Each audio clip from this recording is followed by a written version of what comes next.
En principi, la presentació estava prevista que la fera un company, José María Candela, però està en un atasco i arribarà tard, per tant, anem a començar i la faré jo mateixa, si us pareix.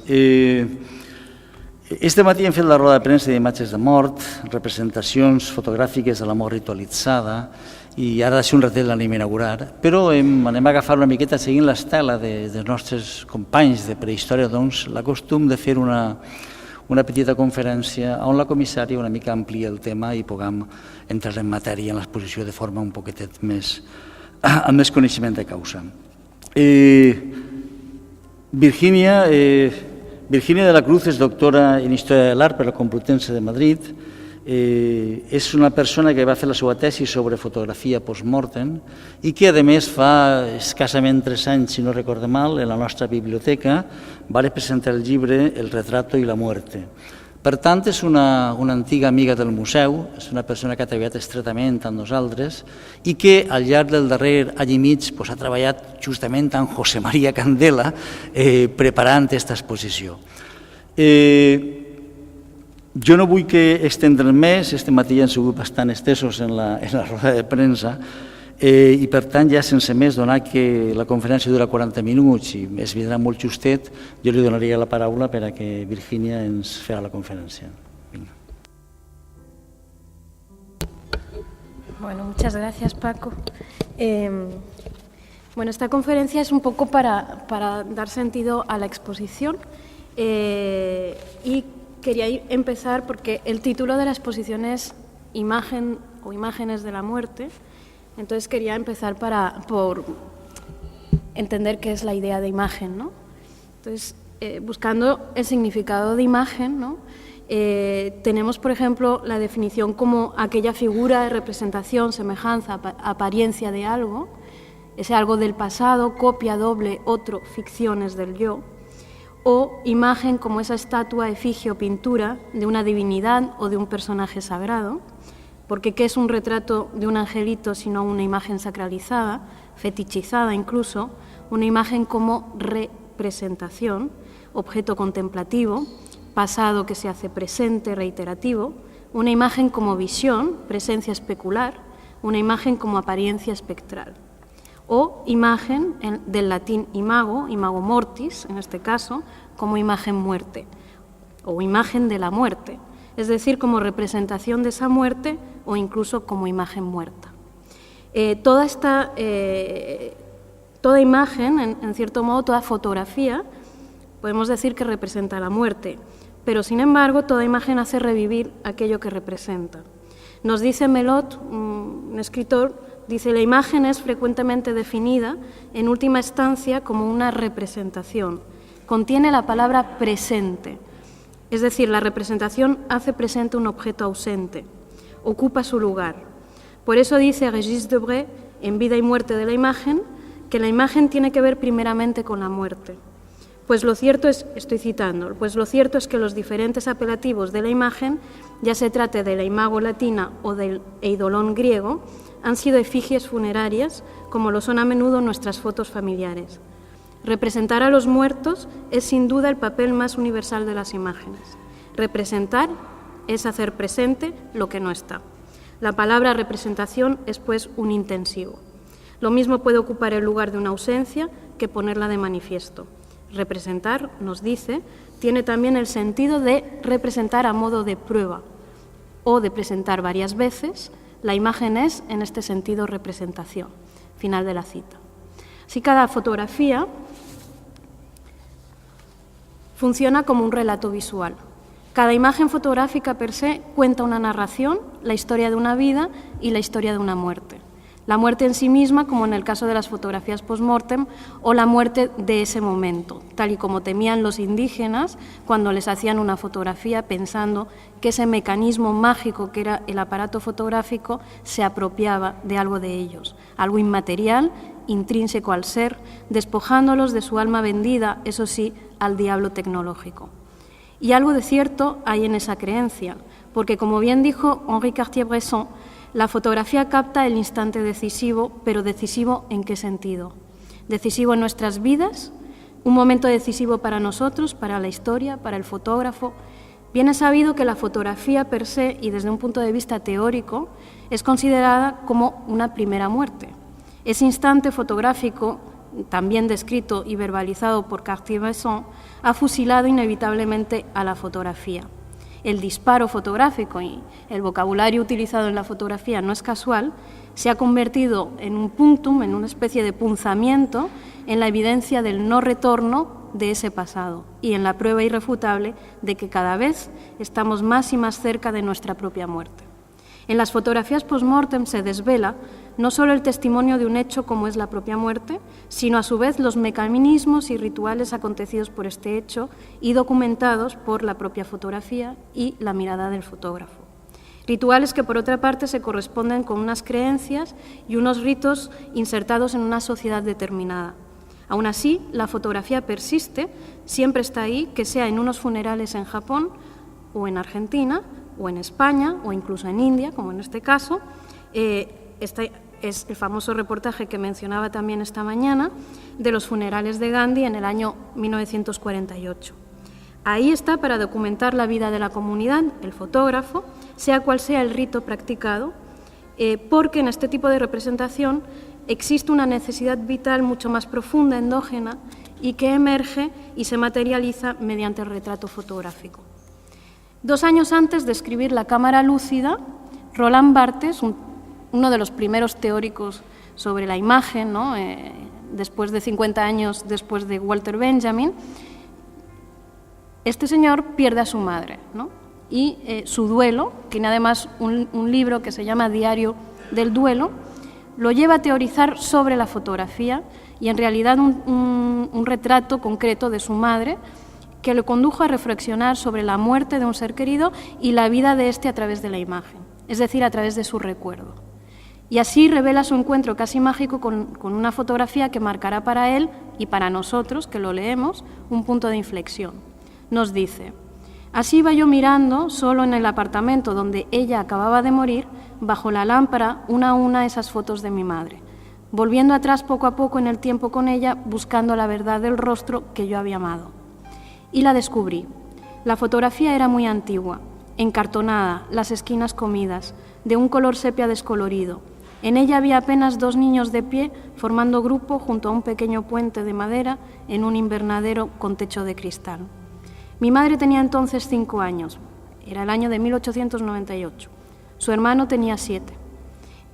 Este apoyaba su espalda contra la balustrada del puente, sobre la cual había extendido el brazo. Ella, más lejos, más pequeña, estaba de frente. Se podía adivinar que el fotógrafo había dicho: «Avanza un poco, que se te vea». Había juntado las manos, la una cogía a la otra por un dedo, tal como acostumbran hacer los niños con un gesto torpe. El hermano y la hermana, unidos entre sí, como yo sabía, estoy citándole, por la desunión de sus padres, que poco tiempo después se divorciarían, habían posado uno al lado del otro, solos, en la abertura de follaje y de palmas del invernadero. Era la casa en que había nacido mi madre. De repente, esta fotografía que él encuentra de su madre de niña, que él mismo no ha podido conocer de niña, se convierte en una suerte de resurrección o de descubrimiento de la imagen de su propia madre, una imagen viviente de una cosa muerta ya, como declara el propio Barthes. Entonces habría que entender la fotografía, y no solo la fotografía, sino la fotografía post-mortem, como una muerte dentro de otra muerte, ¿no?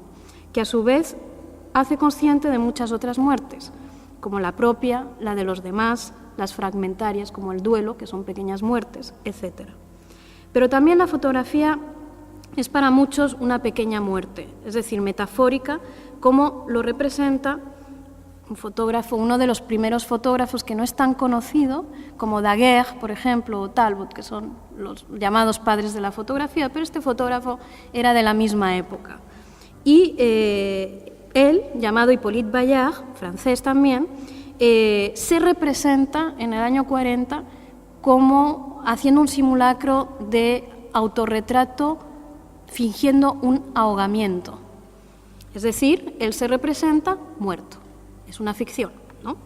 Pero es una ficción que es una metáfora, ¿no? Y acompañando este retrato, como es una especie de suicidio metafórico, acompaña una carta que él mismo había escrito y dice: el cuerpo del hombre que están viendo encima, que acompañaba la carta justo debajo, es del señor Bayard, inventor del procedimiento.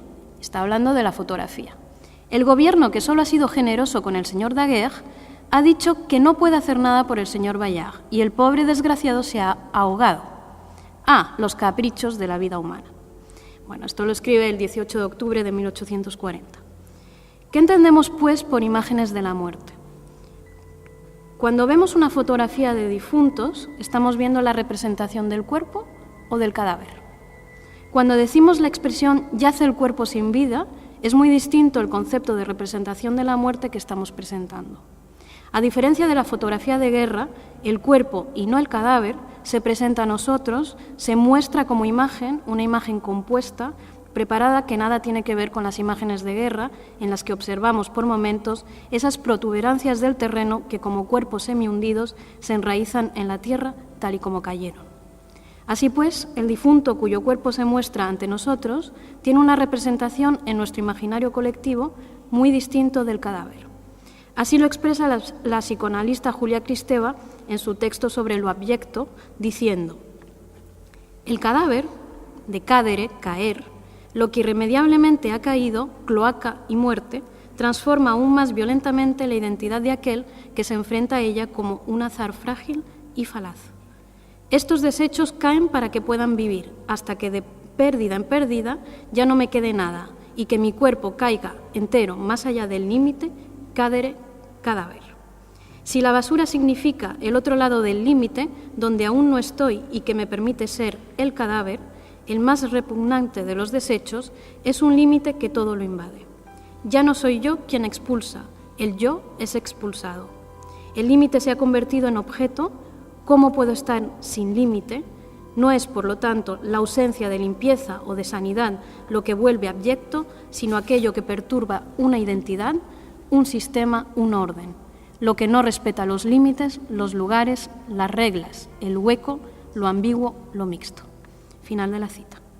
Ahora bien, ante esta primera distinción tan necesaria, tenemos que pensar en el concepto de imagen de la muerte dentro de lo que se corresponde a una representación de una imagen ritualizada, que se inserta en el rito funerario como una etapa más y que funciona a modo de una narrativa visual capaz de contar, casi como un storyteller, lo que fue una tradición que se extendió por todos los lugares, con sus particularidades, con sus diversidades también, pero manteniendo ese modus operandi que se repite una y otra vez más allá de las fronteras, más allá de las prácticas funerarias, casi como una praxis que se podría incluir como un nuevo rito de paso, más universal, más existencial y que permite hablar de retrato, lo que implica una intención consciente de representación de la muerte. El retrato post-mortem no es una invención de la fotografía, es algo que está integrado dentro de la sociedad occidental, dentro de su tradición de representación, teniendo mucho que ver con las creencias en torno a la muerte y al más allá, que configuran nuestro imaginario colectivo y que acaban por determinar unas actitudes características del hombre frente a ella. Bien es cierto que esta actitud ha ido cambiando a lo largo de la historia, ¿no? La antigüedad o la antigua actitud donde la muerte era a la vez familiar y próxima se opone a aquella otra que conocemos hoy. En 1955, Görer, un teórico que escribió sobre la muerte con un texto que se llamaba La pornografía de la muerte y que explica concretamente cómo hemos pasado de hacer de algo cotidiano como la muerte y de lo que se hablaba de forma cotidiana algo totalmente tabú, y en contrapartida el sexo, que estaba totalmente prohibido en el siglo XIX hablar de ello, hoy en día es algo cotidiano y natural, ¿no? Y entonces habla de ese trasvase precisamente en los conceptos y en la sociedad, ¿no? Cómo se ven estas nuevas tabúes, ¿no? Así que tanto él como la nueva escuela tanatológica francesa, representada por Philippe Ariès, Thomas Lebrun y otros, hablan precisamente de que la sociedad occidental estaba desplazando la muerte del centro de la vida cotidiana, hacia los límites de esta misma, llegando incluso a convertirla en uno de sus tabús. Görer mantiene que la sociedad occidental decimonónica mostraba con gran naturalidad y frescura el hecho de la pérdida. Es lo que Philippe Ariès denomina la mort apprivoisée, o si tuviéramos que traducirla sería la muerte cautiva, o más bien domesticada, civilizada, oponiéndose a aquella otra más violenta y salvaje, pero a su vez auténtica.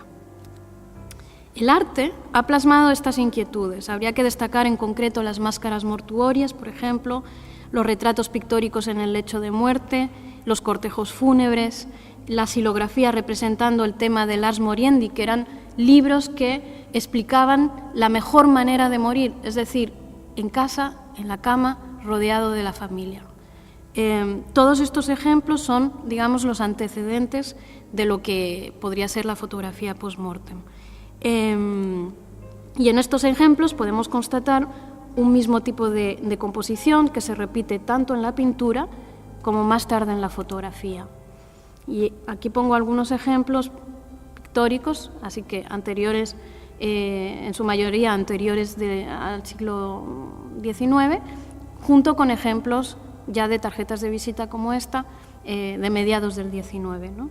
Y lo que vemos es que el fotógrafo reproduce el mismo tipo de representación que se utilizaba en la pintura. Ahora bien, en la pintura estaba abocado a gente pudiente o realeza o nobleza, y la fotografía empezó a permitir que este tipo de retratos fuera para todos.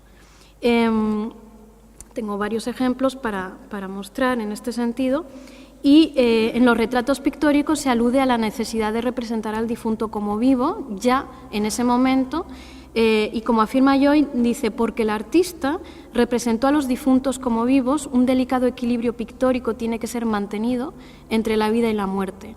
Ha sido logrado de dos maneras. Por un lado, la figura del difunto, generalmente de tamaño natural, era colocada en su ambiente cotidiano. Por otra parte, un símbolo de la muerte, algunas veces ocultos y otras veces identificable, era normalmente incluido. Eso nos explica este pintor.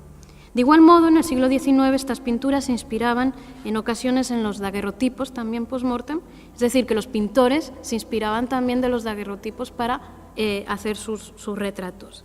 Y aunque esta labor no era del gusto de los fotógrafos, el hacer estos retratos, como algunos mencionan y declaran, como Mount, y dicen ellos mismos, la muerte es un cliente para muchos pintores, yo prefiero pintar a los vivos. Para los retratos post-mortem debo cobrar doble precio, ya que he de tener cuidado de cómo tenso mis ojos pintando a partir de daguerrotipos. Espero no pintar más retratos post-mortem o a partir de daguerrotipos. No creo en las tumbas. Esta es la experiencia de un pintor también que utiliza los daguerrotipos. El fotógrafo reproduce un mismo tipo de pose, un mismo punto de vista que en la pintura, incluso una misma composición, y aquí tenemos un ejemplo en el que lo que estamos viendo, una pintura en blanco y negro, porque no he encontrado la imagen en color, y un daguerrotipo. Y entonces lo que vemos es la misma representación, la madre o los padres rodeando al niño y unos botecitos medicinales al lado que simbolizan la ineficacia de la medicina ante la enfermedad, ¿no? De esta forma, y procedente de una larga tradición, el retrato fúnebre no ha sido algo puntual, sino todo lo contrario. Pasó con toda naturalidad de la pintura a la fotografía, liberando a su vez a la primera de este tipo de representación y encontrándose con nuevas dificultades, tanto del punto de vista técnico como del propio proceso físico de descomposición del cuerpo, cosa que en general los pintores no tenían esos problemas técnicos, ¿no?, como tal. De ahí que estos tuvieran que inventarse unos artilugios, procedimientos tales como desplazar el cuerpo en busca de zonas de iluminación, por ejemplo, para engalanar aquellos cuerpos y en consecuencia el resultado de estas imágenes. Bueno, aquí estamos viendo ejemplos de pintura y fotografía, y aquí estamos viendo un claro ejemplo en el que el fotógrafo probablemente ha movido el cuerpo del niño para ir hacia el punto de luz necesario para hacer la fotografía, ¿no? Por lo tanto, desde los primeros daguerrotipos hasta las gelatinas de revelado químico, los retratos post-mortem han formado parte de la historia de la fotografía. Existen testimonios de los propios fotógrafos o operarios que describen con gran acierto la dificultad que había a la hora de tomar este tipo de imágenes, no solo desde el punto de vista técnico, sino también físico y emocional. Uno de ellos nos dice, esto es de los años 50, estos testimonios 50, 70 del siglo XIX. Ponga el cuerpo sobre el sofá. Voy a poner la anterior, que nos ayuda. Haga que los allegados coloquen la cabeza y los hombros de la manera más fiel a como era en vida. Después, cortésmente, solicite que abandonen la sala. Acerque el sofá donde está colocado el cuerpo lo más cerca posible a una esquina. Álcelo en posición sedente, utilizando como fondo un tejido gris. Arregle las cortinas para utilizar la parte superior de las ventanas, permitiendo que entre la luz con más intensidad, pero incluso algo más suave por un lado que por el otro, para aclarar la sombra correctamente, girando el rostro ligeramente hacia la luz más intensa, pudiendo producir un efecto de sombra delicado si se desea. Coloque su cámara fotográfica frente al cuerpo. A los pies del sofá tenga su placa lista, abra los ojos usando el mango de una cucharilla, obteniendo así un rostro casi tan natural como en vida. El retoque apropiado disipará la inexpresividad y la mirada fija. Esto es un testimonio de 1877, no está firmado, pero esto era bastante habitual, que los fotógrafos ya desde los años 40, 50, 60 del siglo XIX escribieran en la prensa cómo realizar este tipo de retratos, casi como un manual para otros fotógrafos, ¿no? Estamos en una época en la que ellos estaban probando cosas y cuando funcionaban la explicaban a otros fotógrafos, ¿no? Este ejemplo testimonial de la segunda mitad del siglo XIX da cuenta de estas limitaciones, ¿no? De las dificultades, muchas veces difícil de solventar. No obstante, el tipo de representación que se corresponde con esta modalidad conoce una evolución a lo largo de un siglo y medio, coincidiendo con los cambios de mentalidad y de actitud del hombre frente a la muerte. En sus inicios, los pequeños daguerrotipos y tarjetas de visita colmaron las necesidades emotivas de una sociedad que requería conservar el único retrato de un ser querido. La gran producción de este tipo de imágenes, porque hay muchas, desde el nacimiento de la fotografía en 1839 oficialmente, ya tenemos constancia del uso del retrato fotográfico post-mortem. El 14 de octubre de 1839, es decir, unos meses más tarde que se presentara el proceso del daguerrotipo en la Academia de las Ciencias, los informes nos dicen, firmados, por ejemplo, con el doctor Alfred Donet, que dice: «Tengo el honor de remitirles nuevas imágenes daguerrianas grabadas por el procedimiento al que he sometido los primeros ensayos para la Academia. He obtenido ya un resultado muy bello, tomando la imagen de una persona muerta». Este tipo de retrato tuvo tal importancia que se convirtió en un elemento fundamental dentro del propio rito funerario, pero cuyo significado podía ser múltiple y complejo, ya que poseía varias funciones dependiendo del uso al que iba destinado. Para poder tener una visión de conjunto, podríamos hablar de tres tipologías que a su vez tienen tres momentos. Los niños, que en su mayoría podían representar el 70% de estas imágenes, adultos y grupos, que para cada uno de ellos también varían en función de la aceptación o negación de la muerte. Es decir, que para cada grupo hay una evolución también en el modo de representación.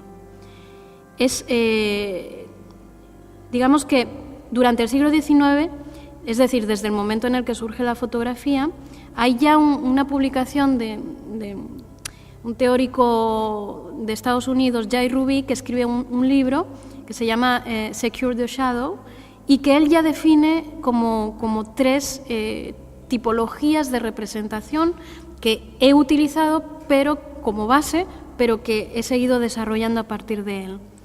Él nos dice, por ejemplo, en el caso de los niños, ¿no? Pero es en todos los grupos, que hay una primera tipología que predomina entre la década de los 40 y 50 del siglo XIX, que llama, que él denomina, digamos, as alive, ¿no? Como vivos.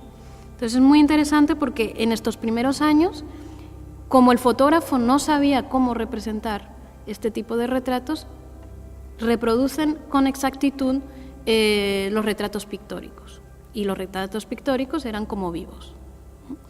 Entonces, consistía en representarlos como si estuvieran vivos, en actitud de juego, a veces con los ojos abiertos, en definitiva, rechazando por completo la muerte, lo que resulta bastante comprensible en el caso de los niños, donde la muerte siempre resulta prematura y no se acepta, ¿no?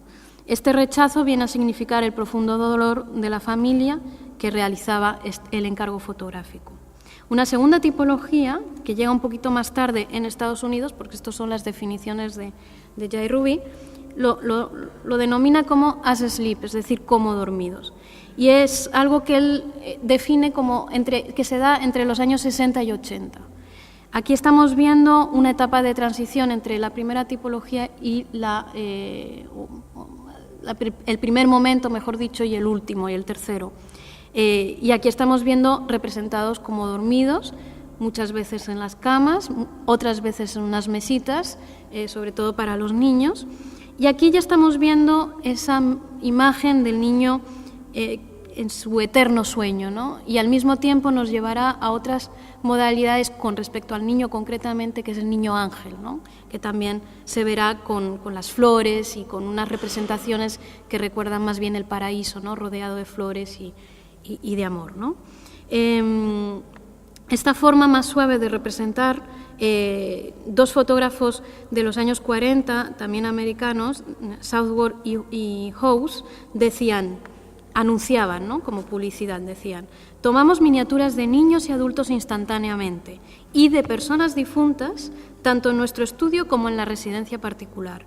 Hacemos muchos esfuerzos por obtener miniaturas de las personas difuntas que resulten agradables y satisfactorias, y suelen ser con frecuencia tan naturales que incluso llegan a parecer que están en un sueño tranquilo. Bueno, esto nos da prueba, ¿no? de cuáles son las intenciones del fotógrafo y qué es el resultado esperado de la propia fotografía, ¿no? El tercer modelo, digamos, que viene un poquito más tarde, a finales del siglo XIX y ya en el siglo XX, y esto en Estados Unidos, sería la tipología SDED, donde coincide también con un cambio de actitud frente a la muerte y donde el difunto muestra sin simulacros que lo oculten su nuevo estatus social. Aquí ya no hay ninguna imagen edulcorada, ninguna representación como vivo, sino todo lo contrario, ¿no? Todavía en el año de 1878, la representación en el ataúd resultaba poco conveniente, tal y como se puede comprobar a través de testimonios como el de Bull, que escribió en ese año un artículo titulado Postmortem Photography en el British Journal Photographic Almanac, y dice: siendo a menudo invitado para realizar algunos de los más desagradables retratos, los cuales no son los menos provechosos, porque se cobraban más caro, a saber, fotografías post-mortem, un poco de mi experiencia sobre este tema puede ser bienvenida para los lectores del Almanac. El sujeto, estando en una habitación cualquiera, la atención es especialmente requerida en la iluminación del rostro, que debe ser colocado de manera que la luz caiga desde la parte superior de la cabeza hacia abajo, y si la sombra es demasiado profunda, se puede utilizar un espejo para iluminar. Desde luego, una exposición algo larga es requerida, en función del tiempo y el lugar, pero esto no supondrá dificultad alguna, obviamente. Cuando el sujeto está listo en el ataúd, entonces la cabeza debe ser alzada o los bordes del ataúd cubiertos con un paño para ocultarlo lo más posible. Y esto es interesante porque nos está indicando que en este momento no es adecuado que se vea el ataúd. Si esto no se hiciera, el resultado sería con toda seguridad horrible. Es por lo tanto mejor disponer al sujeto de manera que parezca como una persona dormida. La mínima visión de alguna de las partes del ataúd disiparía inmediatamente cualquier ilusión de ello a todos los que observaran la imagen, ¿no? Entonces aquí nos demuestra que todavía a finales de los 70 no se debía demostrar el ataúd y los fotógrafos tenían que tapar, ingeniárselas si ya estaba el cuerpo en el ataúd. Bueno, estas tres tipologías se repiten en cada uno de los tres grupos, y aquí estamos viendo el segundo, el de adultos. Es decir, que si nos situamos en un momento en el que el ataúd aún no formaba parte del decorado, entonces en el retrato de grupo tampoco aparecerá. No obstante, no todas las tipologías conllevan un mismo tipo de representación. Los niños difuntos retratados por el fotógrafo, se muestran en su gran mayoría en el momento de la dormición, es decir, en un sueño eterno, ¿no? Y muchas veces asociado a esa imagen de angelismo, como decía antes. Mientras que en el caso de adultos y ancianos, ¿no?, esta intensidad emocional se va diluyendo por una muerte que es habitualmente esperada, ¿no? Después de una vida vivida, ¿no?, pues llega la muerte y la comunidad de alguna manera reacciona de una manera un poco distinta, y por eso en la exposición se ha titulado Una muerte esperada, ¿no? Por último, el necesario retrato de grupo, ¿no?, junto al difunto, último retrato de familia, aprovechando que todos los miembros de este núcleo familiar, muchas veces disgregado, está presente. En definitiva, a lo largo del siglo XIX se pueden apreciar unos cambios sustanciales en el tipo de representación, coincidiendo a la vez con las mejoras técnicas y la democratización de la imagen fotográfica. Es hacia la década de los años 40 del siglo XX cuando se empieza a retratar todo el funeral o todo el rito funerario con toda la pompa característica a la manera de un recordatorio del día y no ya en tanto que retrato único del difunto. A este grupo de imágenes, exclusivamente post-mortem todas ellas, y cuando hablamos de post-mortem es cuando aparece representado el difunto en la imagen, habría que añadir otras, como por ejemplo arreglos florales, escenas narrativas de luto, representaciones estereotipadas de dolor, incluso artefactos para el recuerdo que servían para sobrellevar ese luto, sin olvidar tampoco los retratos junto a la lápida en el cementerio, o las tarjetas conmemorativas que eran diseñadas para los álbumes fotográficos. Y vemos también cómo la fotografía de vivo, es decir, aquí estamos viendo algunos ejemplos, sustituye el cuerpo ausente, ¿no? Cuando aparecen estos retratados con el daguerrotipo de un ser querido, es porque ha fallecido, pero lo incorporan a través de la imagen en este segundo retrato. Bueno, y aquí tenemos algunos ejemplos de objetos recuerdo típicos. Aquí están vivos, pero sabemos que son objetos para el luto y que forman parte también de una fotografía de difuntos, ¿no? Y esta pieza que está en la exposición, que son unos gemelos y que también serían objetos recuerdo. Bueno, una de las funciones principales de la fotografía, al igual que los registros parroquiales o las honras fúnebres, era la de convertirse en un documento notarial de la defunción también, dando fe del hecho acontecido e informando incluso a los familiares que no podían desplazarse de lo que estaba pasando en su familia, en la historia familiar. Sin embargo, existían otras funciones añadidas como la de documentar el rito funerario, para que así el emigrado, que también había participado en los costes del funeral, pudiera ver lo bonito que había quedado todo, ¿no? Y esta es una frase que testimonios me han dicho, ¿no?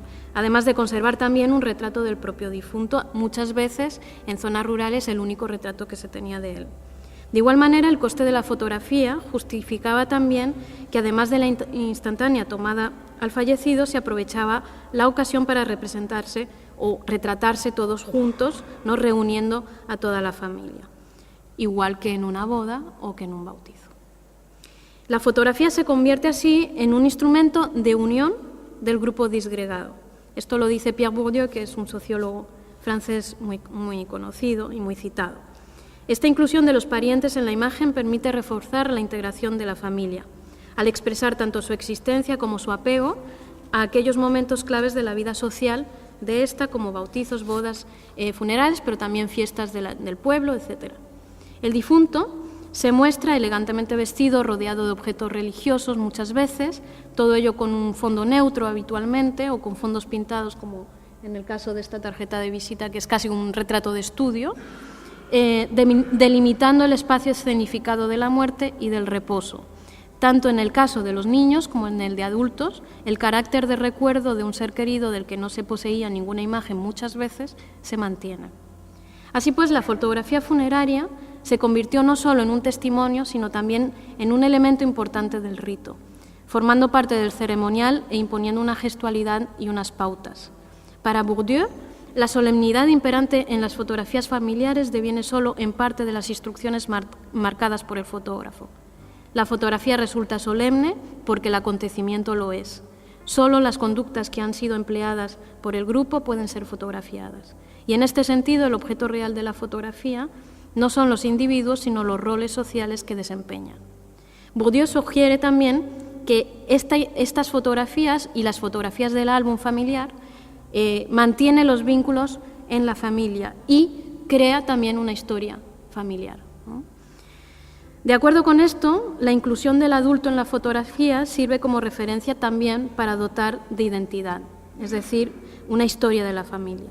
A partir de entonces, el propio acto fotográfico se descubre en estos retratos, en estos reportajes, convirtiéndose al fin en una etapa más dentro del rito funerario. Es decir, que cuando llega ya la idea de hacer el reportaje del rito, el fotógrafo crea como unas microetapas dentro del propio rito para el acto fotográfico. En el velatorio se hará un retrato, cuando sacan el ataúd de la casa habrá otro retrato, entonces todo el mundo posa alrededor, y el cortejo fúnebre habrá una serie de retratos, incluso en el cementerio se retratarán antes de enterrar. Entonces hay unas microetapas fotográficas que están ya pautadas dentro del propio rito, ¿no? Este acto de representación, es decir, de presentación reiterativa que conlleva un verdadero dispositivo escénico, se convirtió en el eje principal de los retratos de grupo, poses estereotipadas en unas, aspecto de reportaje y narración de los hechos en otras. Se puede detectar la manera en que el propio rito funerario acaba por adaptarse a las nuevas necesidades, sobre todo a la hora de incorporar el acto fotográfico. E indica, ¿no?, en cierto modo, la importancia que tuvo este episodio convertido en un ritual más, ¿no? Es en esta línea en la que el álbum fotográfico, y esta sería, por ejemplo, una serie que formaría parte de un álbum fotográfico, se convierte en ese intento de construir una historia mediante fragmentos, ¿no? Los álbumes recuerdo, que también los había, álbumes recuerdo del entierro, existen, se convierten en ese intento, ¿no?, de mantener una estructura de relato, de historia, de narración temporal, ¿no?, de ese día, ¿no? Y estos retratos resaltan, pues, la necesidad de ubicar también y de guardar la memoria en un espacio destinado para ello. Si el tiempo del velatorio es equiparable al de la contemplación de un retrato post-mortem, el espacio donde guardar esa memoria se materializa no solo a través de la propia imagen, sino también del propio álbum fotográfico, depósito de dicha imagen para la memoria, ¿no? Por lo tanto, y como indica Elizabeth Edwards, una antropóloga británica, la fotografía es por naturaleza fragmentaria, pero esto no quiere decir que no haya habido intentos, como es el caso del álbum, de construir historias a partir de fragmentos, una narración biográfica, incluso autobiográfica, que permite, casi de una forma performativa, redisponer el tiempo, ¿no?, y crear o construir esa historia familiar. El acto de configurarlo también es un proceso, ¿no?, casi de duelo, ¿no?, contemplarlo poco a poco, pero también de contemplarlo, el hecho de contemplarlo se convierte a sí mismo en un nuevo ritual, ¿no? Y aquí les invito a que observen la última fotografía de esta exposición, que habla por sí sola y que no he traído en la presentación para que lo vean en la exposición, que cuenta que la muerte ritualizada, en la que el acto fotográfico se insertaba como una etapa más, sigue estando presente, adaptando a los tiempos modernos a nuestras necesidades actuales.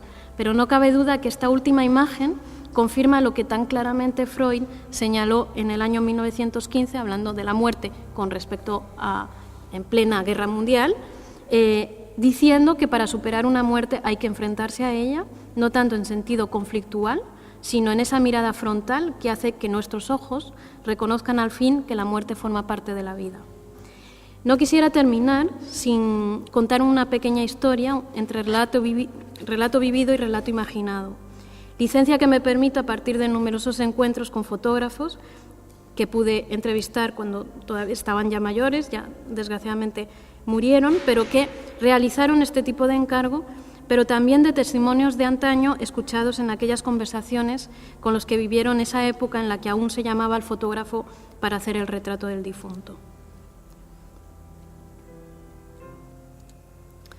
Tristes son los ojos que lloran, apesadumbrados caen sus párpados pesados para no querer abrirse nunca más. Aquellos que se quedaron, siguiendo el camino de la vida, no dejan de llorar por los que dejaron de andar por él. Ese día, esa noche en la que marcharon para siempre, se cerraron los caparazones de nuestros corazones. Nada queda por lo que vivir, nada frente a lo que luchar, se repite sin cesar en nuestra mente. Solo el tiempo es nuestro aliado, dejando todo reposar, dejando que la hoja que acaba de desprenderse del árbol caiga lentamente como es natural, para luego permitir que la vida vuelva poco a poco, para dejar que los primeros rayos del día aparezcan, tras una eterna espera que parece nunca terminar. El abismo en el que caen aquellos padres los adormece poco a poco. En esa somnolencia de los sentidos todo queda petrificado.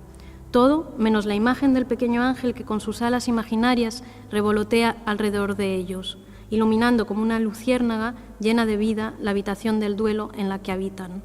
Solo esta imagen de luz permanece para su contemplación eterna.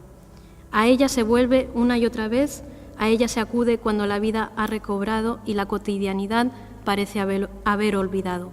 Ella, como aquella imagen tomada en el último suspiro, solo ella queda para recordarnos que nunca vamos a olvidar.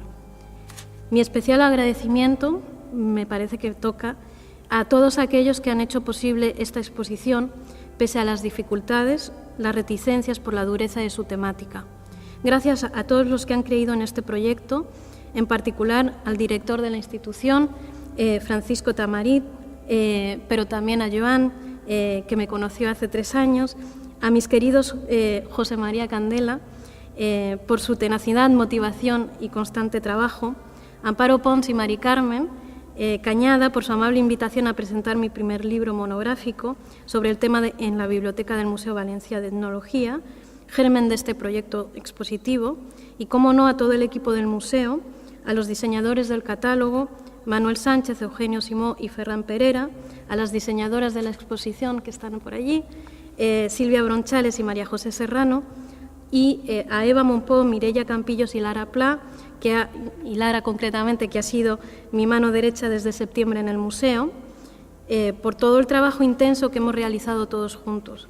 Mi especial agradecimiento también a los coleccionistas, que a veces no se les menciona, que han participado en esta exposición, el Archivo José Huguet, la colección Javier Sánchez Portas y la colección Julio José Mena. Sin ellos no hubiera podido ser posible, y en particular quiero hacer una especial mención a la última fotografía y su fotógrafa, que es también psicóloga, Norma Grau, que nos ha ayudado para que el mensaje de esta exposición sea confirmado con su fotografía. Como no, a los retratados de esa fotografía, Rocío y Raúl, padres de Nadia, quien emprendió su vuelo el pasado 20 de febrero de 2017 siguiendo a su hermana Iris, que han querido acompañarnos en este camino. Y esta exposición está dedicada a todos aquellos padres que, como Rocío y Raúl, dejaron volar a su pequeño ese día, esa noche, ese momento en el que se desplegaron sus alas. Muchas gracias.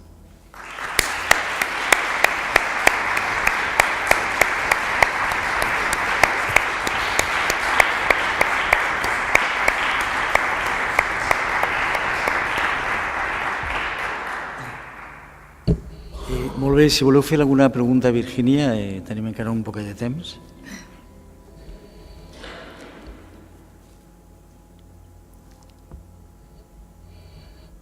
Bé, comentar-vos que aquesta exposició que avui inaugurem anirà conjuntament amb una altra que farem l'any que ve, i que d'alguna forma el que va fer és tancar un cicle, una proposta de reflexió al voltant de la mort que el Museu Valencià d'Etnologia proposa.